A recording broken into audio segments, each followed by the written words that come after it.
मैं एक दिन ऐसे ही बैठा था, तब मेरे सामने अकेले एक चींटी आई थी। उस चींटी ने मुझे इतनी अच्छी बातें सिखाई है जो आपने कभी ना सोची होगी ना कभी देखी होगी।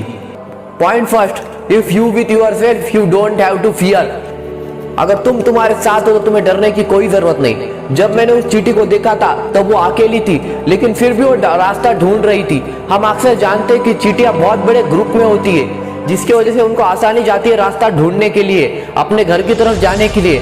लेकिन तब वो अकेली थी, फिर भी वो अपने घर की तरफ जाने का रास्ता ढूंढ रही थी, क्योंकि उसे भरोसा था कि वो खुद के साथ है और वो खुद को मंजिल तक पहुंचा ही देगी।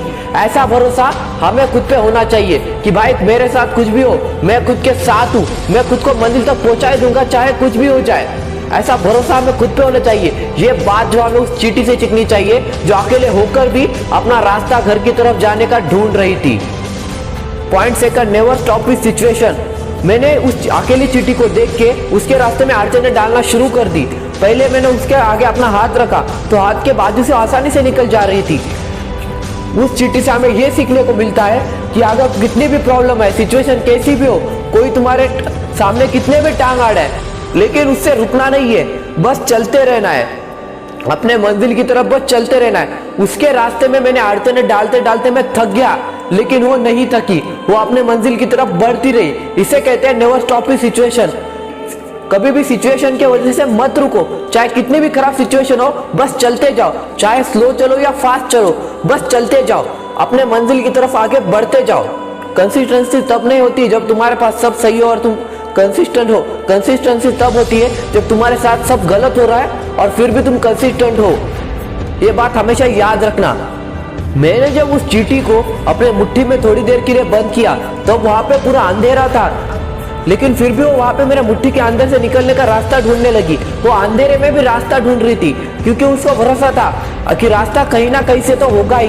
वो इस सिचुएशन से भी नहीं डरी कि आजू बाजू में सब तरफ अंधेरा है, और वो मेरे मुट्ठी से बाहर भी आ गई। इसलिए मैं कह रहा हूँ तुम्हें कि सिचुएशन से मत रोको। अगर सिचुएशन है, प्रॉब्लम है, तो उसका रास्ते भी होंगे ही। जैसे उस चींटी ने मेरे मुट्ठी से बाहर निकल के दिखाया।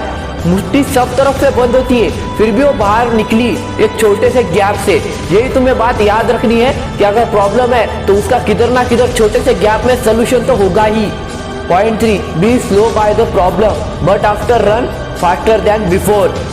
मैंने उस चींटी पे अपने पेन घुमाते हुए डाल दी कि मुझे लगा अब इसकी वजह से रुक ही जाएगी, अब आगे बढ़ ही नहीं पाएगी, लेकिन वो थोड़ी देर के लिए स्लो हो गई। मैंने ध्यान से उसे देखा, वो रुकी नहीं थी, बस थोड़ी देर के लिए स्लो हो गई, और फिर उसने पहले से ज्यादा स्पीड से, दुगना स्पीड से अपने मंजिल की तरफ भागना शुरू कर दिया, जैसे कि उसके अंदर कोई नई एनर्जी आ गई हो। इसे कहते हैं B slow by the problem but after run faster then before. यानी अगर कोई प्रॉब्लम आ गई जो तुम्हें पूरी तरह से तोड़ दे तो थोड़ी देर के लिए स्लो हो जाओ, अपनी पूरी एनर्जी इकट्ठा करो, थोड़ी देर के लिए शांत हो जाओ, अपनी पूरी पावर सेव करो, और जब वो प्रॉब्लम तुम फेस करके आगे निकल जाओ तो अपनी पहले की जो स्पीड थे उससे ज्यादा स्पीड से अपने मंजिल की तरफ बढ़ो। कोई तुम्हें नहीं रोक पाएगा। फिर अगर कोई भी प्रॉब्लम आ रही है बहुत बड़ी है जो तुम्हें पूरी तरह से तोड़ दे, तो थोड़ी देर के लिए स्लो होके, थोड़ी देर के लिए रुक के, आराम आराम से काम लेके, लेकिन जब वो प्रॉब्लम सॉल्व हो गई तो दुगनी तरीके से एक्टिविटी करने लगो अपने मंजिल की तरफ बढ़ने के लिए, दुगने काम करने लगो अपने मंजिल की तरफ बढ़ने के लिए पहले से, जिससे तुम और फास्ट हो जाओगे अपने मंजिल की तरफ। जैसे तुम मंजिल की तरफ फास्ट हो जाओगे वैसे मंजिल भी तुम्हारी तरफ आने के लिए फास्ट हो जाएगी। ये बात हमेशा याद रखना मेरे दोस्त। तो ठीक है, आज के वीडियो में इतना ही, मिलते हैं अगले वीडियो में। जय हिंद, जय भारत।